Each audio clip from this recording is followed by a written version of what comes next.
Hi, this is Munson with Munson Music, and we're going to talk about how you could strum through a song called Bridge Over Troubled Water. I'm kind of working off the version from The Voice.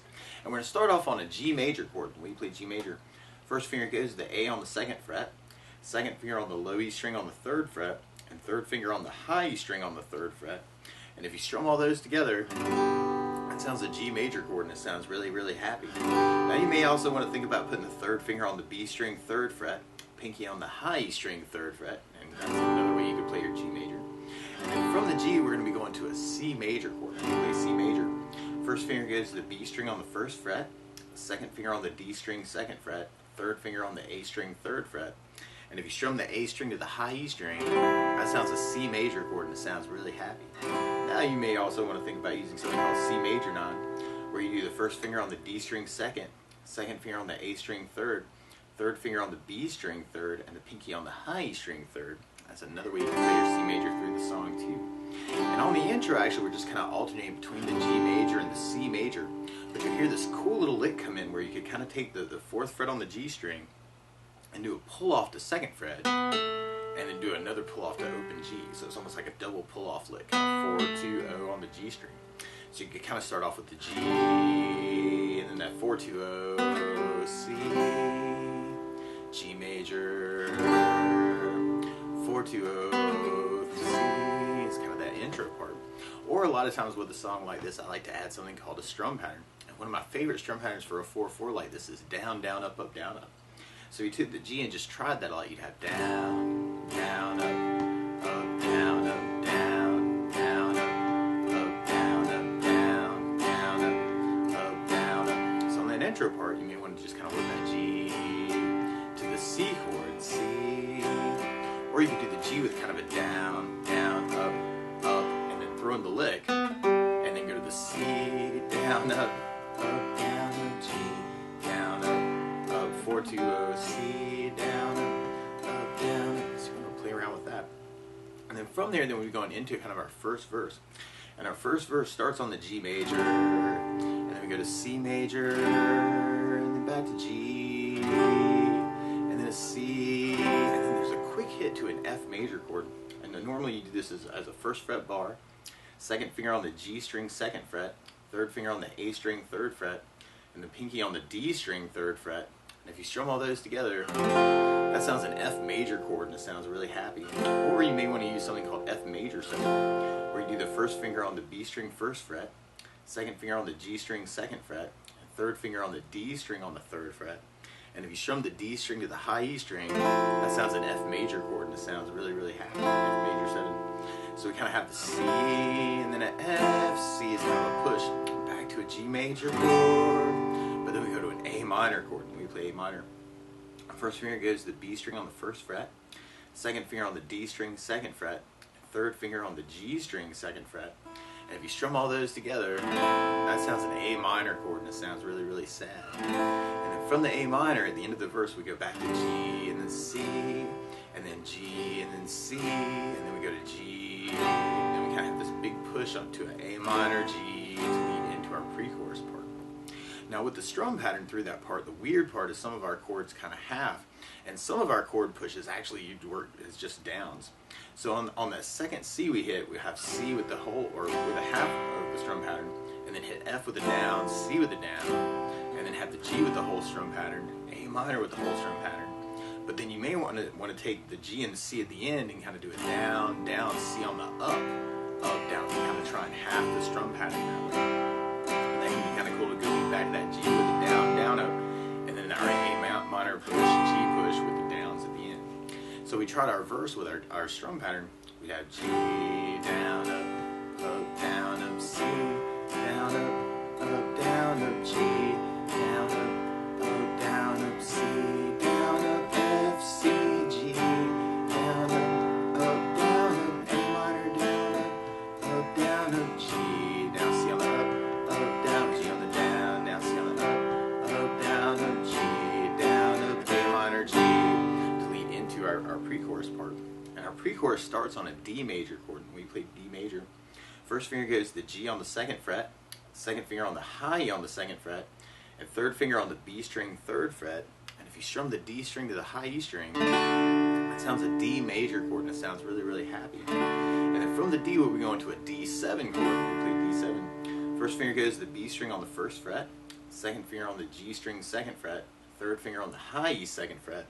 And if you strum the D string to the high E string, that sounds a D7 chord, and it sounds really nasty. But that helps point back to our G chord. And then we go to a D major chord, and you'll kind of hear this F sharp note come out in the bass. And if you wanted to, you could kind of take the thumb and kind of cover the low E string on the second fret and make that a D/F sharp chord. Or you could readjust your fingers actually for that chord and do first finger on the low E second fret, second finger on the G string second fret, third finger on the high E second fret, and the pinky on the B string third fret. That's another way to play a D with an F sharp in the bass, or D/F sharp.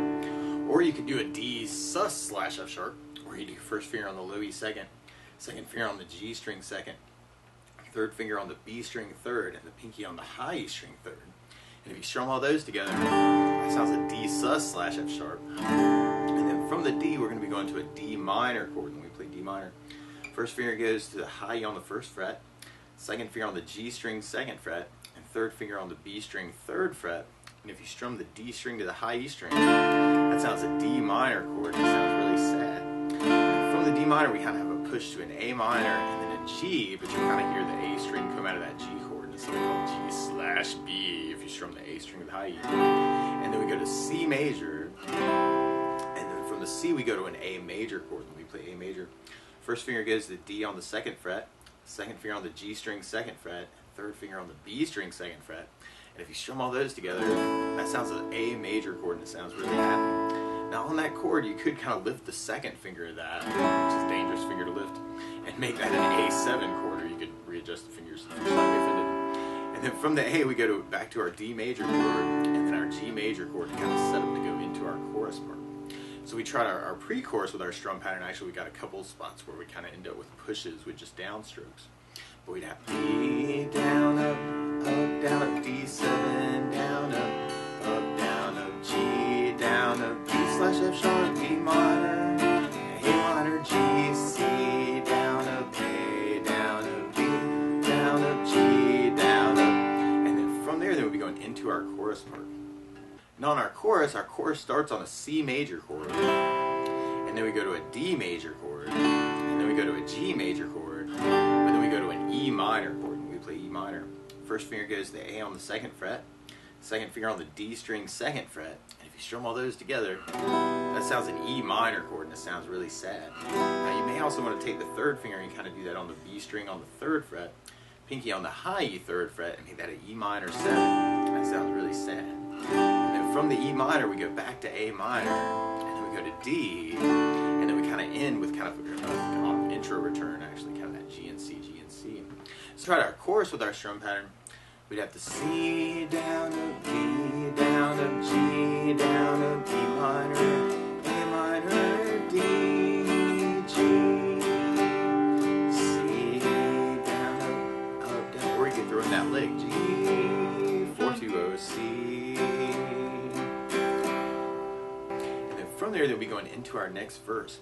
Now, one other thing I'd think about adding to the song is bass notes. And a lot of times when you've got enough time, you can throw in a bass note for the chord. So on the G, you'd have the low E for your bass. On the C, you'd have the A for the bass. On the F bar, you'd have the low E for the bass. On the F major 7, you'd have the D for the bass. And on the A minor, you'd have the A for the bass. On the D, you'd have the D for the bass. Unless you're doing the D/F sharp, in which you do the low E string to kind of bring out that bass note. That F, or if we're on the D minor, we'd have D string for the bass. If you want to bring out the G/B, you'd have the A string for the bass.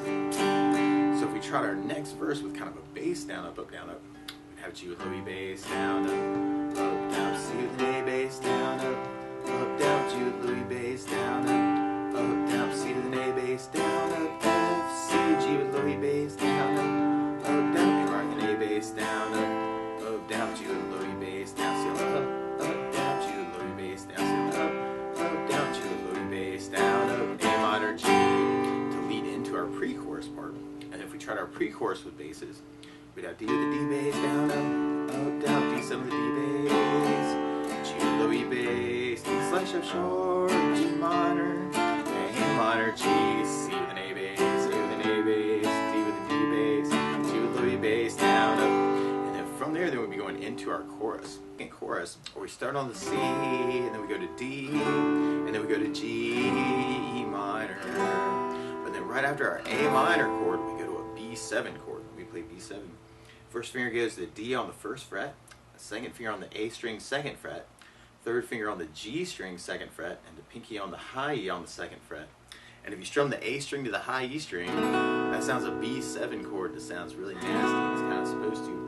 And that kind of helps point to our E minor chord. And then we end up with a G and A minor push. And then we're back to C, D, G, E minor, A minor, B7. And then on our outro, we kind of go to E minor, and then an A major, and then a G. And then we kind of have a C major for an E flat major. A really easy way to play E flat major is to do first finger on the G third fret, second finger on the high E third fret, and the third finger on the B string on the third fret, or fourth fret.